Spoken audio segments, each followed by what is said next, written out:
papahid pa rin natin dito guys para manood pa rin yung lasa ng ano.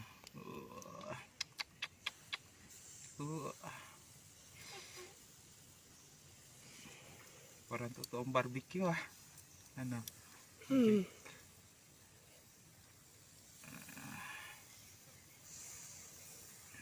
Lagyan natin.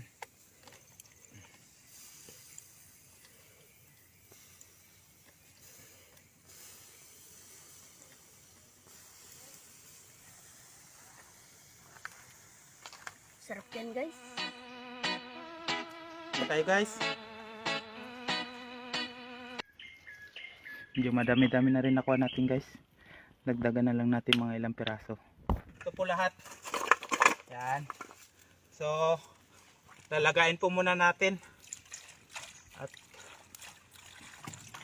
para makuha yung kanyang laman. Siyempre, hugasan muna natin. Ay may mga putik-putik pa. Bago natin salang mga 2 hugas guys para tanggal talaga yung putik nya. Dami pa rin dito oh, saglit lang kami, plus 2 oras lang.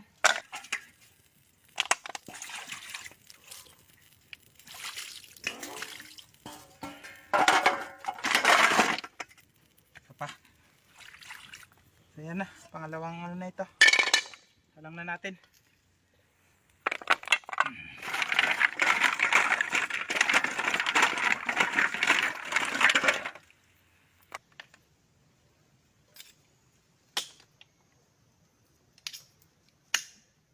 Kaliliit eh.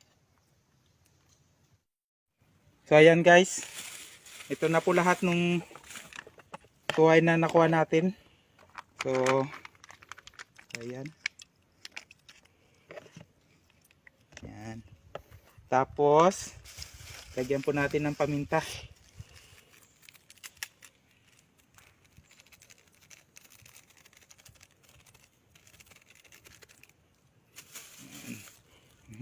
Sarap-sarap ito. Ayan. Sos pa lang ha. Abo.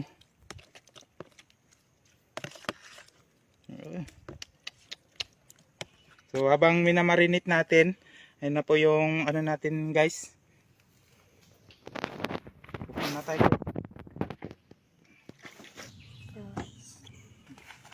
Ayan. Tawagin na natin guys. Ito na po yung ginawa nating este kanina. Nahugasan ko na rin to. Ano?